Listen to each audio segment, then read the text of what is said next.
O balconista suspira. Passar por essas fitas é tedioso.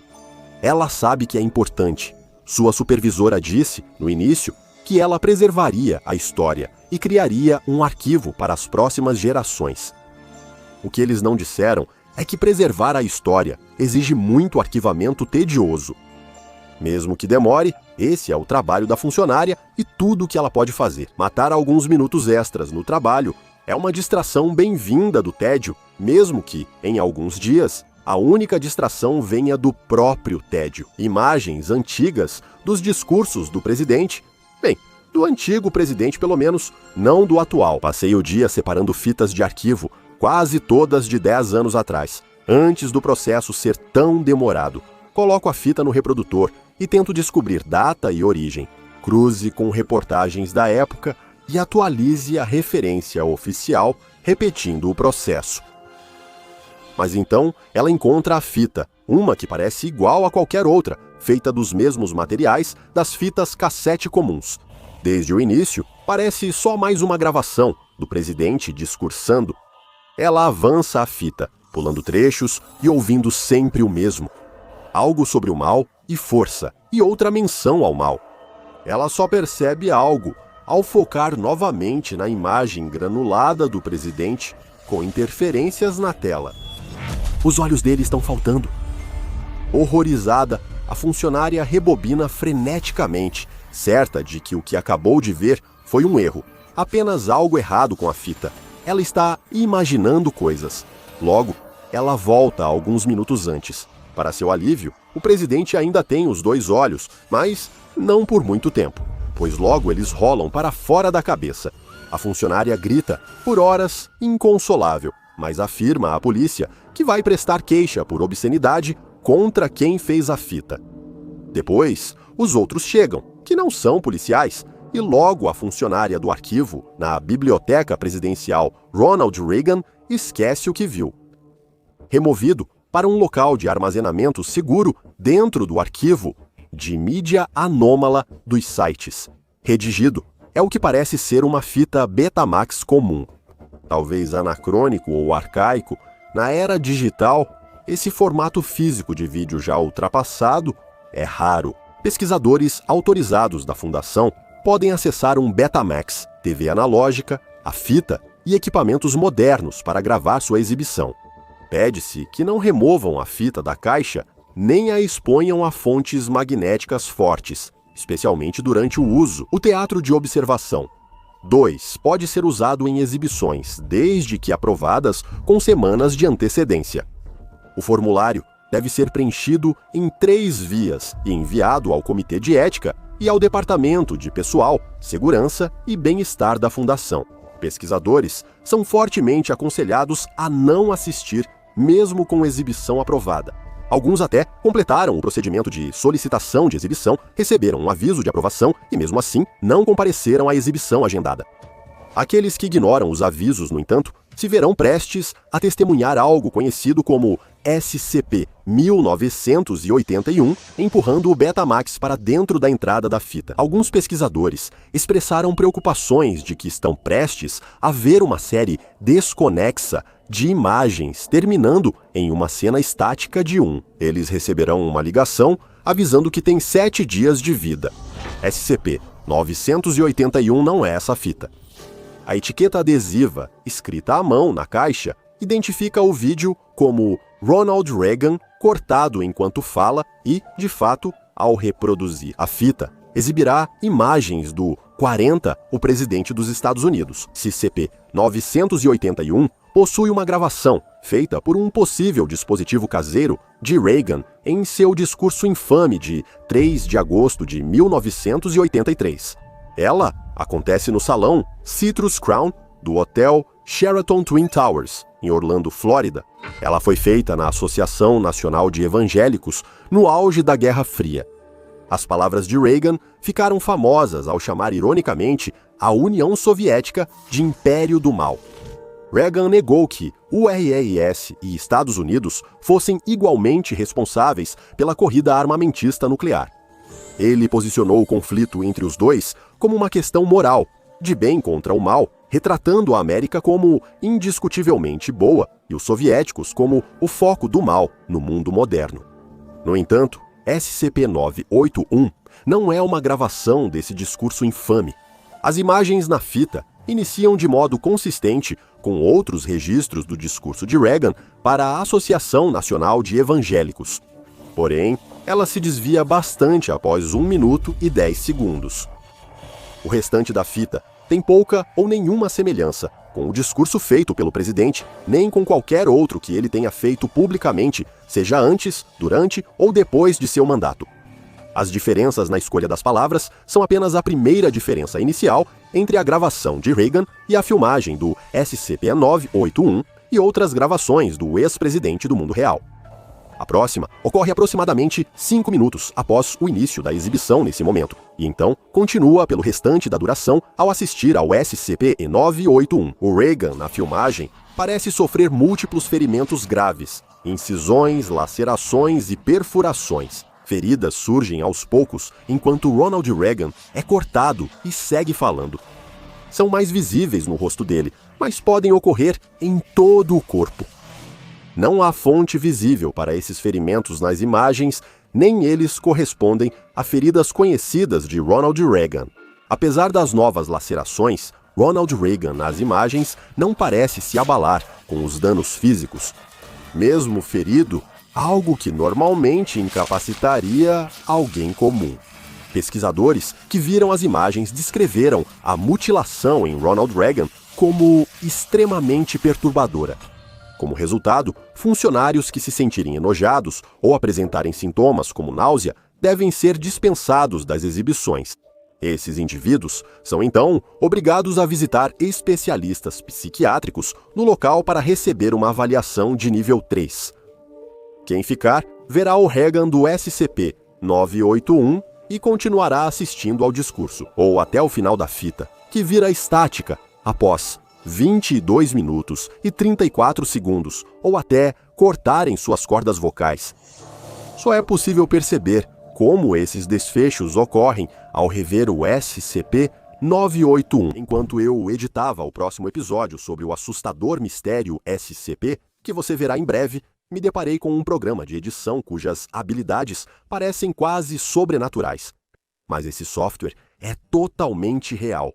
Estou falando do Opus Clip. E se você ainda não ouviu falar dele, agora é a hora. Esse software tem habilidades que tornam meu processo de edição incrivelmente rápido e eficiente.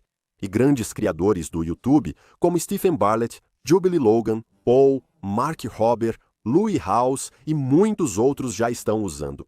Quem edita clipes curtos, de vídeos longos, sabe como isso é demorado, especialmente com vídeos de 3, 4 ou até 10 horas. Eu entendo bem essa sensação. O Opus Clip automatiza a edição de shorts, analisando o seu vídeo e criando clipes curtos, prontos para as redes sociais. E além de tudo isso, há um recurso chamado agendador automático que permite selecionar vários clipes e agendá-los com antecedência. Assim, seu conteúdo é publicado, enquanto você acompanha outro caso misterioso da SCP. Para agilizar o fluxo de trabalho, você pode usar o rastreamento de assunto por inteligência artificial, que detecta, rastreia e reenquadra automaticamente para manter o objeto centralizado. Quer um editor de vídeo inteligência artificial completo que corta tudo? Acesse o link ou escaneie o QR e use o código Summer of Focus na compra. E ganhe uma semana grátis, depois 3 meses com 50% de desconto ao se inscrever no Opus Clip. E agora, de volta à nossa história. Muitos pesquisadores que assistem à fita expressaram sua reação compreensível de rebobinar o vídeo e assisti-lo novamente, muitas vezes para tentar determinar a origem dos ferimentos de Reagan. Ou Ronnie, como alguns pesquisadores o chamam, para diferenciá-lo da figura histórica real. No entanto, ao rebobinarem a fita, os pesquisadores percebem que as palavras de Ronnie soam diferentes do discurso original. Mas os ferimentos dele também devem ser diferentes. Pesquisadores da Fundação SCP descobriram que rebobinar o SCP-981 e reproduzi-lo faz Ronnie dar um discurso totalmente diferente. Mesmo que as exibições ocorram em sequência, uma logo após a outra, com a fita sendo rebobinada durante a mesma sessão, o conteúdo das palavras de Rony e a natureza de seus ferimentos serão sempre diferentes. Geralmente, cada discurso novo é tão diferente do anterior que fica fácil notar, principalmente para pesquisadores que já viram várias exibições do SCP-981. Entre as várias versões das filmagens, Rony já abordou diferentes tópicos perturbadores em um exemplo marcante. Depois de 1 minuto e 10 segundos criticando a União Soviética, ele inicia um non sequitur sobre sacrifício ritual. Rony costuma abordar temas como tortura ou outros assuntos horríveis. Isso deixou os pesquisadores muito enjoados, interrompendo imediatamente a exibição do SCP-981. Como os temas discutidos, o trauma físico em Rony variava a cada exibição. Já há indícios de que ele foi empalado, desmembrado, eviscerado e exsanguinado.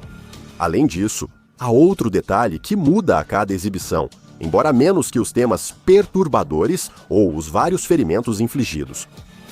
Em cerca de 1 a cada 7 exibições do SCP-981, ocorre uma mudança perceptível não em Rony, mas nas poucas outras figuras das filmagens. Embora o SCP-981 afete principalmente a gravação do então presidente, às vezes qualquer membro da equipe de imprensa visível próximo ao palco do salão Citrus Crown também aparece alterado. De forma aparentemente aleatória, um membro do séquito de Rony muda de roupas da época para vestes pretas, com capuz cônico. Qual pessoa? Isso varia entre visualizações e não é consistente em cada reprodução. No entanto, a figura encapuzada apareceu com frequência suficiente para ser notada e desde então foi designada como SCP-981. O significado desta figura é desconhecido, mas sua roupa escura gerou especulações entre pesquisadores da Fundação. Alguns sugerem que essa figura encapuzada é uma entidade anômala que criou a gravação alterada de Reagan. Eles podem ser os responsáveis por infligir ferimentos na versão gravada do ex-presidente durante cada exibição. Alguns na Fundação suspeitam que essa figura pertença a um grupo anômalo ainda não identificado, talvez um culto. Isso ocorre por alusões ao sacrifício ritual, em versões do discurso, a hipocrisia do Império do Mal e ao tom satânico. Veja o SCP-9811. Em termos de determinar quem ou o que exatamente é o SCP-9811, poucas informações foram descobertas e extrair detalhes úteis das imagens da fita tem sido difícil. Sabe-se apenas que ninguém, além de Rony, parecia perceber a figura encapuzada de preto no SCP-981. Interpretar o significado das imagens do SCP-981 é visto como tarefa punitiva na Fundação SCP. Integrantes do Departamento de Análise e Interpretação Audiovisual Anômala costumam reclamar de tarefas que exigem assistir à fita. Alguns afirmam que, quando os chefes de certas equipes de pesquisa estão insatisfeitos com determinados pesquisadores, eles maliciosamente designam esses funcionários para participar da próxima exibição agendada. Muitos dos que foram instruídos a transcrever e decifrar exatamente o que Rony diz durante as exibições frequentemente têm dificuldade em encontrar qualquer significado coerente por trás de suas palavras. A maioria das exibições do SCP-981 mostra Rony contando anedotas sem sentido ou parábolas incoerentes, que têm ligação vaga ou nenhuma com o tema horrível discutido. Seus discursos não possuem uma mensagem temática subjacente ou qualquer outro componente estrutural reconhecível. Em algumas ocasiões, porém, alguns pesquisadores ficaram chocados ao ouvir Rony fazer referência a eventos dos quais, tecnicamente, ele não deveria ter conhecimento, como o discurso do Império do Mal. Foi feito em 1983, Reagan não podia prever eventos históricos que ainda aconteceriam. Pesquisadores relataram que Rony mencionou os ataques de 11 de setembro ao World Trade Center e os resultados da eleição russa de 2008. Pesquisadores acharam curiosa a aparente presciência da versão CPE-981 de Ronald Reagan. Por isso, a Fundação decidiu que todas as exibições fossem gravadas e transcritas. Muito tempo e esforço foram dedicados para garantir que nenhuma reprodução do SCP-981 se perca. Ao rebobinar a fita, uma solução para evitar perder as permutações das filmagens foi usar fitas Betamax comuns para gravar as reproduções do SCP-981. Basicamente, criar uma cópia antes da próxima versão ao rebobinar. Essa proposta, conhecida coloquialmente como a ideia de Samara Morgan, foi aprovada, porém acabou falhando quando o conteúdo da fita do SCP-981 não pôde ser copiado. Pesquisadores da Fundação concluíram que gravadores de voz e câmeras podem registrar reproduções da fita quando esses dispositivos são usados para gravar a televisão em que ela está sendo reproduzida. Por esse motivo, qualquer exibição do SCP-981 deve ser realizada com uma filmadora e entregue ao Dr. Bob para revisão posterior. Dr. Bob supervisiona o projeto e garante que a Fundação registre todas as variações das filmagens do SCP-981. Devido a décadas de interferência magnética natural, a fita do SCP-981 degradou-se bastante nos últimos anos. Pesquisadores estão avaliando várias maneiras diferentes de permitir que o Betamax mantenha sua integridade e continue sendo reproduzido de forma confiável. Como as imagens estavam degradadas, ficou difícil extrair informações relevantes.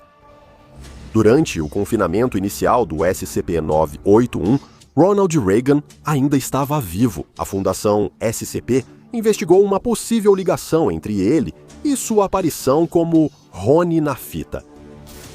Rede de vigilância criada para monitorar o ex-presidente e avaliar sua relação com o SCP-981, também para conseguir qualquer informação sobre a figura de vestes pretas. Embora nenhuma conexão entre os dois tenha se desenvolvido, o pessoal encarregado de revisar as filmagens de Reagan observou. Ele frequentemente fazia reclamações sobre pesadelos antes de seu estado mental começar a deteriorar devido ao Alzheimer, que acabaria tirando sua vida em 2004. Com seu amplo conhecimento das formas de reprodução do SCP-981, Dr. Bob destacou várias importantes. Em uma gravação de uma exibição de 93, Rony é ouvido defendendo o que parecem ser coisas reais. Reagan defende os valores tradicionais dos Estados Unidos como base da força do país, mas depois afirma que uma pesquisa feita por um pesquisador de Washington concluiu que os americanos estavam muito mais dispostos a participar de canibalismo do que estiveram nos últimos 100 anos. Como Rony falou, a América não tolera abominações. De forma leve, ele interrompe sua fala dizendo números sem contexto, 7, 12 e 18. Depois, ele diz querer eliminar a Al-Qaeda, mesmo ela ainda não existindo. Só foi fundada em 80, e 5 anos após o discurso de Reagan em Orlando. Destacam-se também, na gravação do Dr. B, Rony diz pela primeira vez: "Nós nos levantamos e vejo que estamos sendo consumidos. Vejo círculos imperfeitos. Bilhões de almas mortas dentro de desfazedores de contenção devoraram o tecido moral do país, transformando corações em imundície. Eu sou de um reino acima dos humanos." O que isso resulta? Um sorriso falso condena uma nação. Rony, após o discurso, diz que não há esperança, sendo aplaudido pela plateia. Logo depois, ele se contorce de dor, enquanto lacerações surgem ao redor da órbita ocular vazia devido a uma lesão anterior. Perfurações surgem nas têmporas e testa, e seu braço esquerdo é limpo e cortado ao meio. Ele também afirma, perto do final da reprodução, que mais da metade de todos os americanos ainda odeia. Eles foram, segundo eles, engolidos pelo vazio, ausência, tristeza e escuridão. Isso faz a plateia rir até a fita virar estática. Outra gravação, feita 3 anos depois, em 96, foi incluída nos achados da Fundação SCP sobre o SCP-1981. O Dr. B destacou-se por prever um colapso futuro dos Estados Unidos que ainda não ocorreu. Rony faz um discurso no qual afirma ter visitado siderúrgicas no Alasca, campos estrangeiros em Nebraska e os escritórios abandonados do Google. Não se sabe se ele está se referindo ao Googleplex, a sede corporativa do Google e de sua empresa-mãe, a Alphabet Incorporated, que fica em Mountain View, Califórnia. Rony descreve esses escritórios pegando fogo, com janelas tapadas e invasores morando dentro. Ele também menciona ter visto casas onde cortam bebês pequenos, mas não se sabe a que ou onde se refere. Ele continua acrescentando o seguinte: de costa a costa, caminhei sozinho por um caminho babando, a carne em decomposição da falsa moralidade envenenando nossas crianças. Estive no topo da montanha desta terra gananciosa, olhando para nosso belo abismo, transbordando com as vastas mãos da impotência. E você sabe o que eu vi? O inferno. Ao ouvir isso, o público explode em risadas. Mais tarde, Rony sofre ferimentos graves no pescoço, impossibilitando seu corpo de sustentar a cabeça. Sua fala se torna apenas ruídos, enquanto Rony se lança violentamente para a frente. Sua cabeça agora conectada ao pescoço apenas por fios de tecido muscular. Apesar disso, seu corpo permanece imóvel e animado pelos 3 minutos seguintes, continuando a fazer gestos como se ainda estivesse fazendo o discurso. Isso continua até que Rony desaba sem vida, até que a fita volta a ficar estática. Nem todas as gravações do SCP-1981 estão disponíveis para revisão. Uma transcrição em vídeo de 2002 foi redigida e exige autorização O5 para acesso. No entanto, o Dr. Senhor sentiu que era pertinente destacar uma feita 3 anos depois, em 2005. Esta é significativa, pois é, até hoje, a única permutação da gravação em que Rony não aparece. Em vez disso, inicia com uma longa tomada do pódio e das cadeiras vazias, onde normalmente estaria a comitiva de Reagan. Ninguém está presente nesta reprodução, pelo menos a princípio. 30 segundos depois, a câmera se aproxima do pódio, mas Rony já não está lá. Nada ocorre por mais de 2 minutos até a entidade SCP-19811 surgir. Entra pela esquerda e se posiciona no pódio no lugar de Rony. Fica lá durante toda a gravação, imóvel e em silêncio. A degradação do SCP-1981 ao longo dos anos fez com que a figura encapuzada parecesse quase translúcida. Há debate se isso se deve à idade e qualidade da fita ou a alguma característica anômala do próprio SCP-19811. Durante essa reprodução, aos 22 minutos e 34 segundos, o ponto usual em que a fita termina, foi observado um único quadro de intertítulo, piscando na tela. 3 palavras escritas em letras vermelhas que ficaram visíveis por apenas 7 segundos antes que o SCP-1981 se degradasse em estática. As palavras repetiam: "Eu vejo você". Há 2 quadros estáticos, um da figura sombria no púlpito e outro do cartão final. Segundo o Dr. B, essa reprodução de 2005 foi a última, 9811. A entidade não apareceu nas visualizações seguintes da fita. O pessoal foi orientado a relatar caso veja o SCP-19811 novamente. Eles não devem se comunicar com ela em nenhuma hipótese. Notifique imediatamente o supervisor de nível 4 de plantão. A Fundação segue ciente da entidade na fita. Pesquisadores concluíram que a figura provavelmente sempre apareceu em toda a reprodução do SCP-1981 mesmo sem ser vista diretamente. Eles não sabem o que fazer. Agora ele pode nos ver.